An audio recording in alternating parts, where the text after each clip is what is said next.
Bismillah, Assalamualaikum. Alhamdulillah, bagian 12 di Fakta Sejarah Leweng Sarebu Lelembut dari QWERTY Pink Mas Teguh Falufi. Ini dia selengkapnya.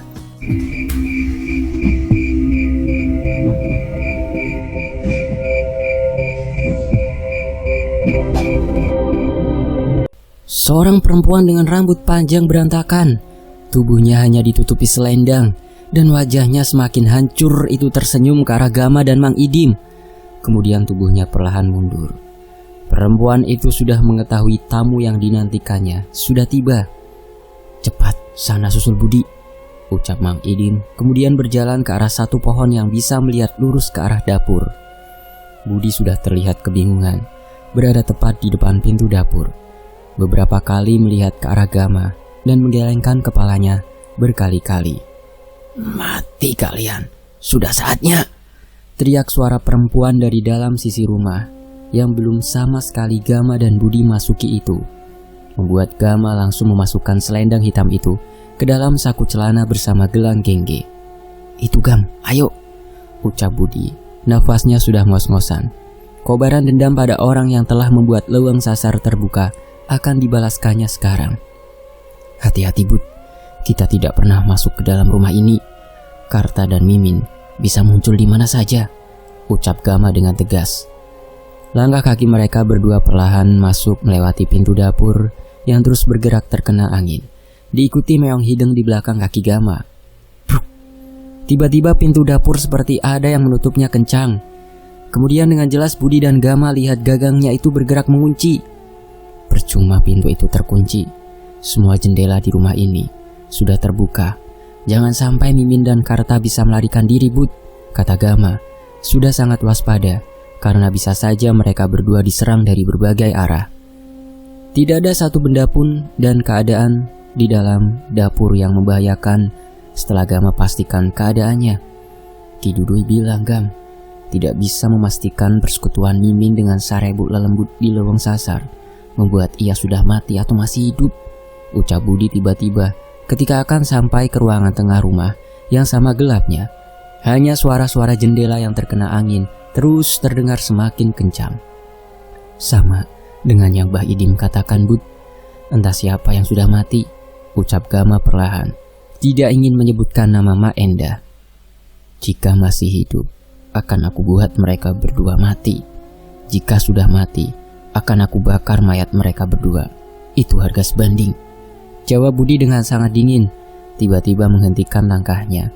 Tangan dengan cepat bergerak ke arah belakang punggungnya untuk mengambil pisau andalannya itu. Ruangan tengah rumah yang terdapat banyak sekali barang-barang mewah dan lemari besar sudah Gama dan Budi lihat. Dengan satu tangga mewah yang mempunyai anak tangga yang tidak sedikit itu mengantarkan menuju lantai 2. Sudah dekat dengan mereka berdua. Serta di lantai 2 terdapat guci-guci besar yang sudah berjajar. "Pasti mereka di atas, Bud. Hati-hati," ucap Gama. Melihat Meong Hideng terus menggerakkan kepalanya, memberi pertanda kepada Gama agar bergerak ke arah tangga. "Budi, awas!" teriak Gama dengan sekuat tenaganya, menendang punggung Budi. Blak! Guci besar yang mewah itu sudah hancur berkeping-keping, menyisakan ujung dari guci yang terlihat sangat tajam di dekat kepala Budi, membuat Budi langsung bangun dengan perlahan, mengibaskan rambut gondrongnya yang semakin berantakan, sambil perlahan mengambil pisaunya kembali. "Sudah 2 kali aku terkena tendangan seperti barusan setelah yang dilakukan Cahyo," ucap Budi berusaha mengatur nafasnya yang sudah ngos-ngosan. "Bud, cepat bangun," ucap Gama sambil berjalan ke arah Budi. Tidak mendapati satu wujud pun yang melemparkan guci itu dari lantai 2. Baru saja Gama mengulurkan tangannya untuk membantu Budi bangun. Tiba-tiba terlihat kepala Meong Hideng terus bergerak, seperti mencari sesuatu dari ruangan gelap seisi rumah ini. "Tumben Meong Hideng seperti itu, Gam. Tidak biasanya," kata Budi semakin heran. Bruk. Sebuah tendangan sangat kuat tiba-tiba mendarat menuju perut Gama, membuat tubuhnya terpental ke salah satu lemari besar tempat berisikan barang-barang antik. Tiba-tiba satu benda ukiran pisau yang antik yang berada di dalam lemari itu akan jatuh satu jajar dengan bagian tengah kepala. "Gam, awas!" teriak Budi sambil berlari. Sepersekian detik, beruntungnya Gama langsung menggulingkan tubuhnya ke samping. Andai kata telat, ujung tumpul pisau itu akan menancap tepat di ujung kepala Gama. Nafas Gama langsung ngos-ngosan, keringat semakin membanjiri wajahnya. Tidak percaya, kejadian cepat barusan bisa saja membunuh dirinya dengan cepat. Maaf Gam, seharusnya barusan tidak menimpa kamu. Maaf Gam, ucap Budi terbata-bata merasa bersalah. Sudah Bu, tidak apa-apa. Ini akibat perintah Mimin, jawab Gama perlahan, memastikan selendang hitam dan gelang gengge masih ada di dalam saku celananya. Dan Meong Hideng langsung berlari ke arah Gama. Budi yang masih berjongkok di hadapan tubuh Gama yang perlahan akan bangun langsung melihat ke arah lantai 2 pada suara tertawa itu berasal. Tidak sulit ternyata untuk membuat kalian berdua mati di rumahku, teriak Mimin sudah berdiri di dekat pagar lantai 2, melemparkan senyum paling menyeramkan ke arah Gama dan Budi. Menerus Wewe Gombel Put, tidak usah takut, Sarebu Lelembut sudah berada di dalam leweng sasar terkunci. Itu hanya sisa-sisa kekuatan bersetubuh dengan sosok hitam saja, ucap Gama perlahan, sudah bisa merasakan sosok yang berada di dalam tubuh Mimin. Karta, bawa mayat 2 orang itu ke atas sekarang, teriak Mimin sambil mengeluarkan lendir hitam di mulutnya. Setiap lendirnya itu menetes ke arah payudaranya yang menjulang. Tubuhnya hanya ditutupi kain tipis berupa selendang yang hampir sama dengan yang ada di saku celana Gama. Membuat Gama dan Budi terus melihat ke arah Mimin yang kini berbalik badan. Namun Gama melihat Mimin membawa sesuatu dari kain hitam yang melilit benda itu. Sekarang Karta, bawa bangkai binatang itu juga, teriak Mimin jauh lebih kencang tanpa melihat lagi ke arah lantai 1. Budi, awas, teriak Gama manakala mendengar suara pisau-pisau tajam melayang ke arah Budi dengan sangat kencang. Budi bukan menghindari 4 pisau yang mengarah tepat ke wajah dan bagian dadanya, malah berdiam diri hingga pisau itu seperti menusuk bukan pada kulit dan daging, melainkan pada benda lunak hingga setiap pisau itu terjatuh dengan perlahan mengenai lantai keramik. Karta, keluar kamu, teriak Budi sangat kencang. Suaranya menggemparkan seluruh benda-benda yang berdiri di dalam rumah. Matanya sudah sangat tajam, bak hewan buas yang akan memangsa. Terdengar hembusan nafasnya sudah berat. Gama dan Budi melihat sebuah gerakan cepat, bak kilat, pindah dari satu tempat ke tempat lainnya. Dari gelapnya ruangan rumah dan suara jendela yang semakin kencang, bergerak terkena hembusan angin jauh lebih kencang. Di sini Jaluk, akan kuhantarkan kematian kau. Suara serak dan berat tiba-tiba Budi dengar dari arah dapur. Seseorang dengan tubuh yang bekas goresan kemenyan hitam sudah berdiri tegak. Urat-urat di seluruh tubuhnya itu sudah kencang dan hampir lepas dari daging dan kulitnya. Matanya sudah menyala merah. Dengan luka bekas cakar Meong Hideng masih membekas di wajahnya. Karta, ucap Budi sangat kaget melihat perubahan Karta dengan mulutnya yang terus terbuka lebar, mengeluarkan lendir hitam. Maaf Gam, cepat perintah aku Gam, ucap Budi tanpa melihat ke arah Gama lagi dengan pandangannya yang semakin tajam. But, tanpa aturannya dikatakan Ki Dudui. Sekarang But, ucap Gama dengan tegas, kini sudah memegang gelang gengge. Kepala Karta tiba-tiba tertunduk sambil mulutnya terus bergerak mengucapkan sesuatu. Tubuhnya tiba-tiba bersujud dengan kepalanya menyentuh tanah. Mati kau Jaluk, teriak Karta sangat kencang sambil kepalanya bergerak cepat melihat ke arah Budi. Ia tidak berdiri, namun merangkak dengan cepat ke arah Budi. Akan banyak darah, bisik hati Gama, langsung memejamkan matanya.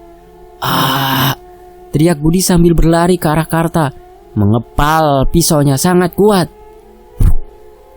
Hentakan kepalan tangan Karta mengucam tepat ke arah dada Budi, dan pukulan tangan kiri Budi mengenai wajah Karta ketika melompat ke arahnya hingga mereka berdua terpental ke sebuah tembok rumah yang menahan tubuhnya itu masing-masing. Tidak sekuat waktu sore, bisik hati Budi yang sudah berdiri. Dengan mengeluarkan suara nafas yang berat, Karta langsung merangkak dan berlari jauh lebih cepat ke arah Budi. Kini jari tangannya itu mengeluarkan kuku yang panjang. Budi, awas, menghindar, teriak Gama dengan cepat membuka matanya, memastikan tubuh Karta sudah dikuasai Mimin dan sosok hitam penuh bulu. Hampir saja Budi telat untuk menghindar. Cakaran kuku Karta yang sudah berhadapan dekat dengan Budi langsung merobek tembok dinding sangat dalam. Kemudian Budi menangkap tangan Karta, menekannya sangat kuat, hingga urat-urat tangannya itu melemas. Tubuh Karta yang kaku dan tidak bisa berdiri tegap itu bisa langsung Budi angkat, membuat tangan kirinya mencoba menghujamkan kuku panjangnya itu ke arah bola mata Budi. Namun dengan mudah Budi menghindar. Malah pisau tajam yang kini berada di tangan kiri Budi menyayatkan dengan cepat ke arah wajah Karta sangat dalam, hingga melewati bola mata Karta yang menyala merah, berdampingan dengan luka bekas cakaran Meong Hideng. "Begini Karta, akan aku ajari kau bertarung sebagai pria," bisik Budi sangat dingin di dekat telinga Karta. Dari bola mata sebelah kiri sudah keluar darah merah yang kental. "Aku tidak akan mati, Jaluk. Percuma," jawab Karta terbata-bata membuka mulutnya secara perlahan, membuat Budi semakin menekan cengkraman pada tangan Karta yang semakin lemas. Seluruh urat-urat di tangannya itu hampir tidak berfungsi. Teriak Karta mengeluarkan lendir hitam jauh lebih banyak ketika beberapa sayatan pisau tajam itu mendarat di bagian perutnya. "Budi, sekarang!" teriak Gama ketika melihat dari atas lantai 2 Mimin berjalan untuk melihat pertarungan suaminya itu. Tanpa melihat ke arah Gama dan mendengar perintahnya, satu kali tusukan tajam mendarat tepat di perut Karta sangat dalam hingga darah memuncar. "Harga sebanding dengan apa yang sudah kau lakukan pada Leweng Sasar, juga Rara, anak kandungmu," ucap Budi mendekatkan mulutnya pada lubang telinga Karta. Tiba-tiba Budi melemparkan tubuh Karta pada ujung tangga, dekat dengan bekas guci yang sudah pecah berantakan yang sebelumnya hampir menimpa kepala Budi, membuat Mimin yang menyaksikan suaminya itu sudah terluka parah di bagian perutnya. Dengan bola mata sebelah kirinya sudah mengeluarkan banyak darah, dibuat tidak percaya apa yang sudah Budi lakukan. Namun Mimin malah tersenyum, jauh lebih menakutkan dengan belatung di bagian wajahnya semakin banyak. Terus perlahan ia makan satu persatu. Budi terus berjalan ke arah tubuh Karta yang sudah tidak berdaya itu. Hanya tinggal hitungan menit, tubuhnya akan mati kehabisan darah, ucap Gama terus memegang erat gelang gengge dengan Meong Hideng yang terus menatap ke arah Mimin. Seketika Gama dibuat kaget ketika Mimin dengan kesaktiannya mengangkat 3 guci yang berada di sebelahnya hingga melayang. "Budi, awas menghindar!" teriak Gama. 3 guci besar itu mendarat tepat di kepala Budi dan bagian samping tubuhnya, namun sama sekali tidak membubarkan pandangan Budi pada tubuh Karta. Guci itu pecah berantakan di samping tubuh Budi yang malah berdiri semakin tegap, hanya menepiskan bekas pecahan guci yang mengenai pundaknya dan menggerakkan kepalanya agar pecahan guci itu lepas dari rambut gondrongnya, kemudian menatap ke arah Mimin dengan tatapan tajam dan dingin. "Ampun Jaluk," ucap Karta sangat pelan menggerakkan mulutnya dengan sisa satu matanya masih berwarna merah itu.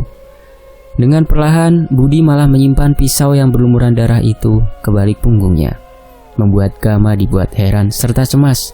Apa yang akan Budi lakukan selanjutnya? "Ini belum sebanding," ucap Budi sambil mengambil satu pecahan guci yang tajam bekas menimpa tubuhnya itu.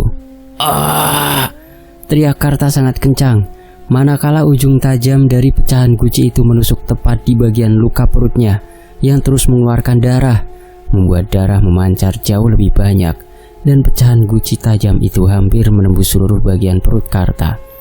Namun tiba-tiba tangan Mimin bergerak, membuat mata Karta yang hampir terpejam tiba-tiba melotot sekuat tenaga.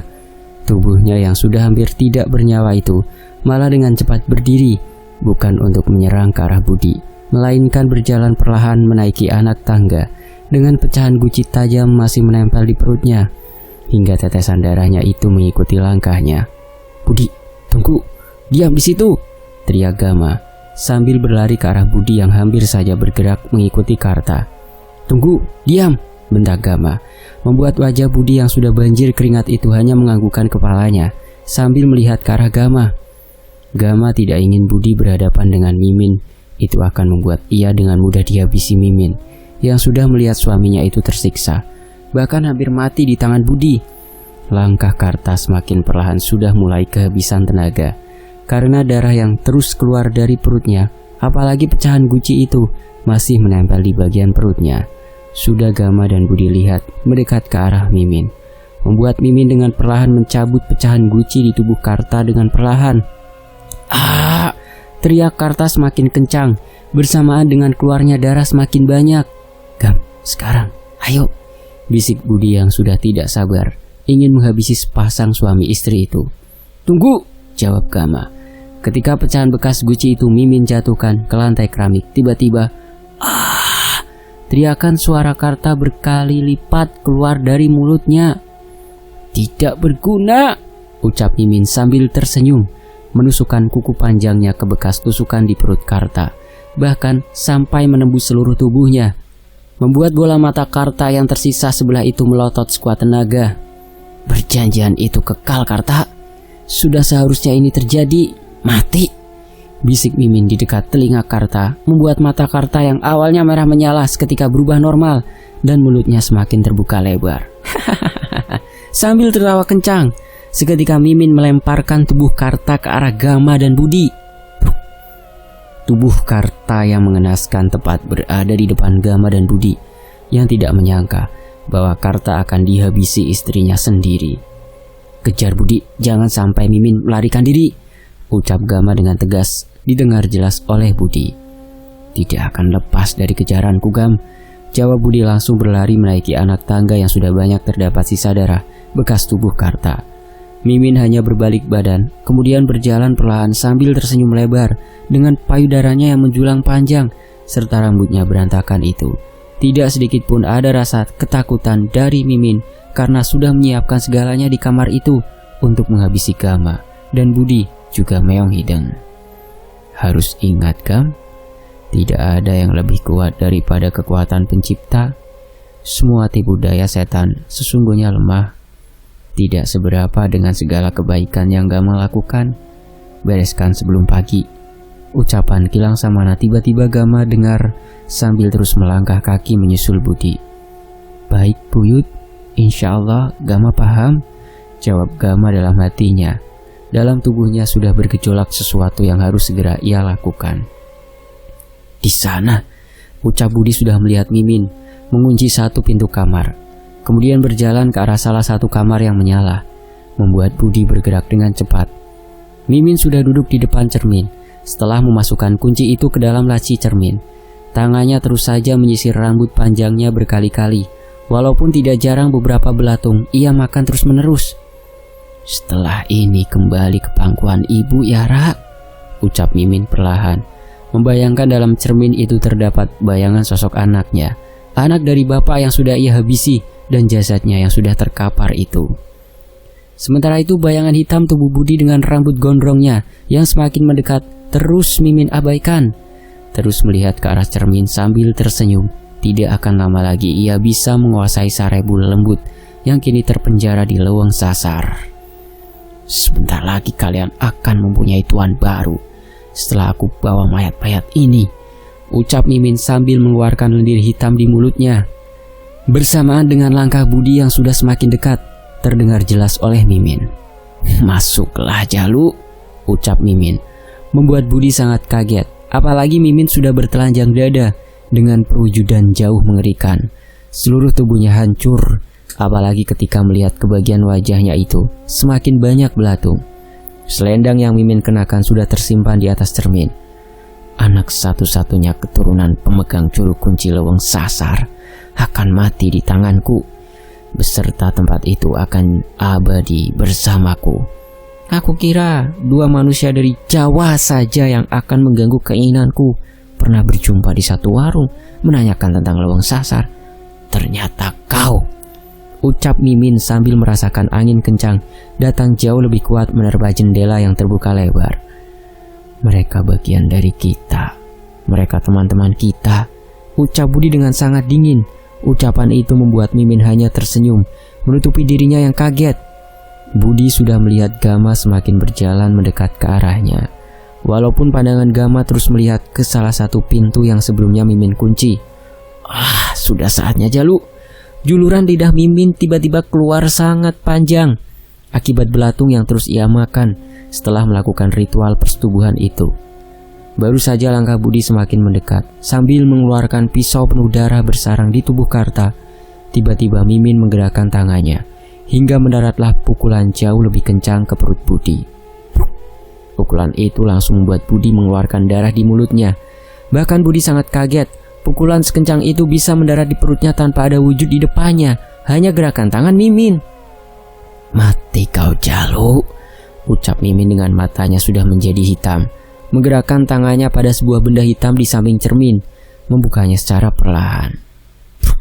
Pukulan yang kedua kali membuat Budi langsung terpental dan tertahan sebuah tembok, dan jauh lebih kuat, membuat tubuh Budi langsung kehilangan tenaga akibat kesaktian yang Mimin miliki, bahkan tanpa menyentuh tubuh Budi sekalipun. Sret! Budi sangat kaget ketika Mimin mengeluarkan pedang hitam yang panjang dan sangat tajam. Setelah kain hitam yang membelitnya itu terjatuh di atas lantai, membuat Budi memaksakan tubuhnya itu untuk perlahan mundur. "Ah!" teriak Mimin sambil mengarahkan tepat di tengah-tengah kepala Budi. Namun dengan cepat Budi menghindar, hingga ujung pedang itu membelah keramik dengan sangat mudah. "Kemari, Jalu, menghindar pun percuma. Gama dan binatang biadab itu tidak akan bisa menolongmu lagi," ucap Mimin dari wajahnya semakin banyak mengeluarkan belatung. "Budi!" ucap Gama langsung menyeret tubuh Budi yang terus mundur. "Pergi, Gam, cepat, lari. Pedang itu berbahaya, pergi," ucap Budi sudah sangat panik. Baru pertama kali melihat pedang tajam dan sangat mudah sekali dikendalikan di tangan Mimin, bak pendekar yang sudah terlatih sangat lama. "Bagus, pedang ini akan menghujam leher kalian berdua," teriak Mimin semakin mendekat. Seketika Budi melemparkan pisaunya menggunakan sisa tenaga, hingga ujungnya itu mengenai tepat bagian dada tubuh Mimin. "Aku bukanlah Mimin dan Karta yang kalian ketahui."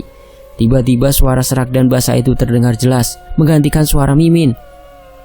Budi menganggukkan kepalanya perlahan kepada Gama, membuat Gama mempunyai sedikit waktu untuk memejamkan matanya dan membaca amalan. Dan seketika melihat wujud Kliwon berubah menjadi besar, berjaga di halaman belakang rumah, sehingga tidak mungkin membuat Mimin menghindar. "Cepat, Gam!"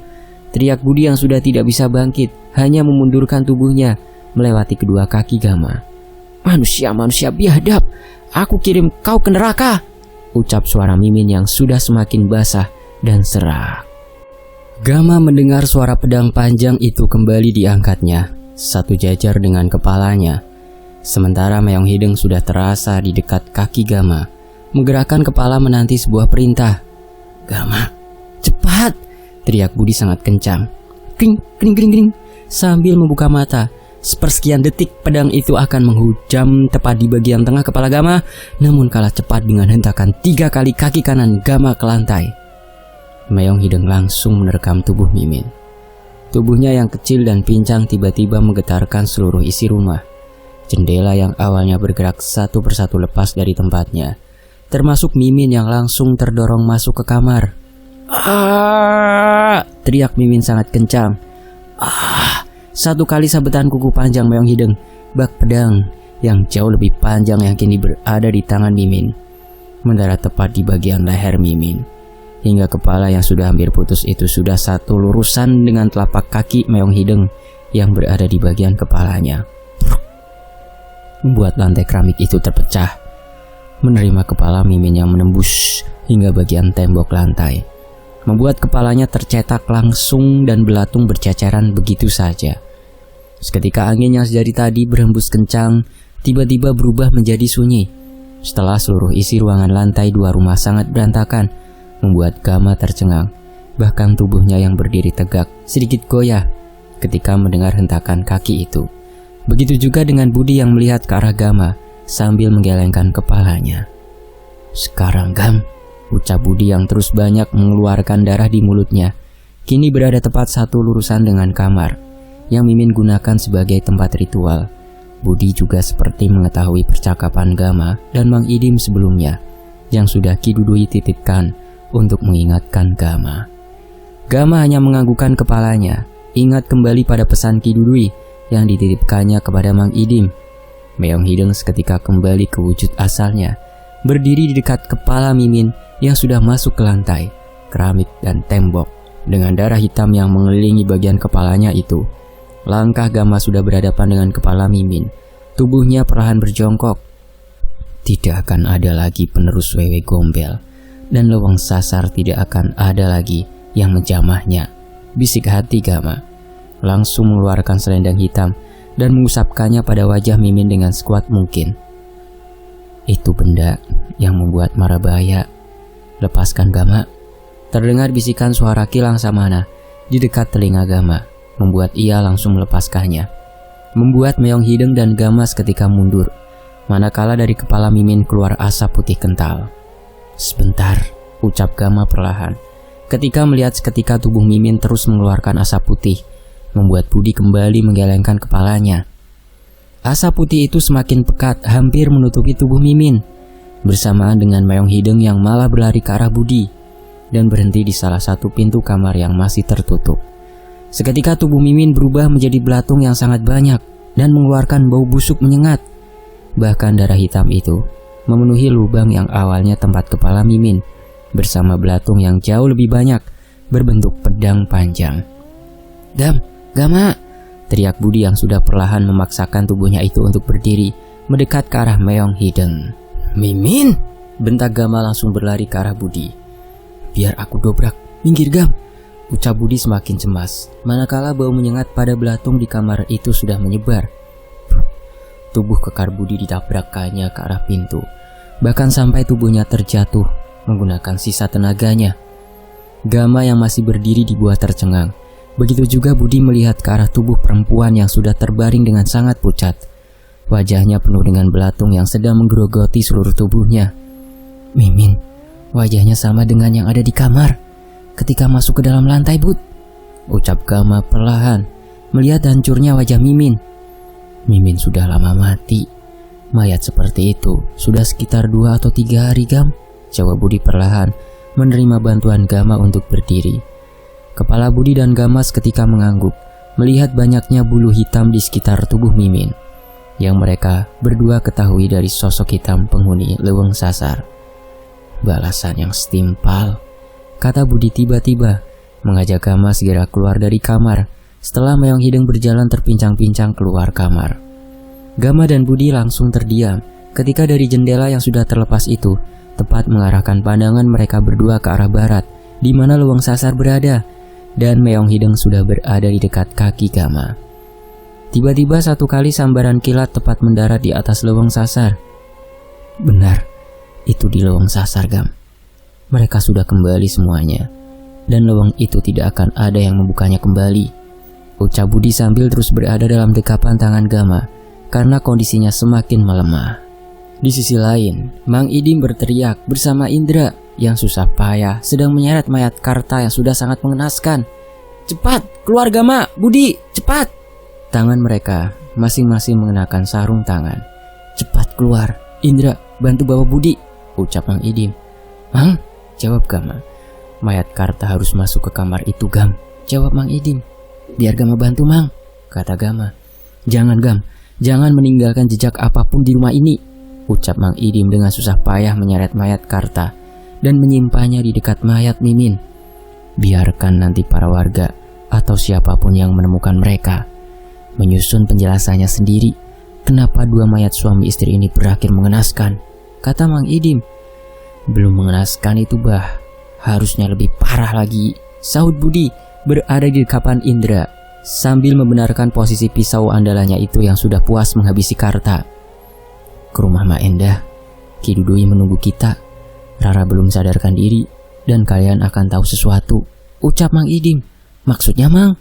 Tanya Gama semakin penasaran setelah melirik untuk yang terakhir kali ke arah anak perempuan Mak Endah itu.